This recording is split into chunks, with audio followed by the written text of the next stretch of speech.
Myfitnesspal, how to change calories. Firstly, you have to open Myfitnesspal app.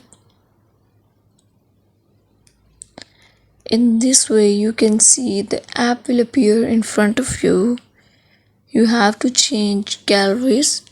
At the bottom, you can see different options like dashboards, diary, newsfeed, plans, and the more. You have to click on the more. Before this, just make sure watch the complete video and follow each step carefully to avoid forgetting anything and making mistakes. You have to scroll this and you can see here the option of goals. Like this, the goal option will appear. Click on it. You can see here goals, nutrition goals. Click on nutrition goals. Click on the calories here.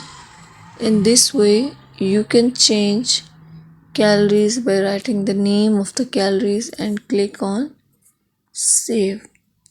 In this way, the calories will be saved in Myfitnesspal. Thank you so much. That was all. Please consider showing your support by commenting, liking, sharing, and subscribing to our channel for more valuable content in the future. Your engagement is highly appreciated. I wish you very good luck. Thanks.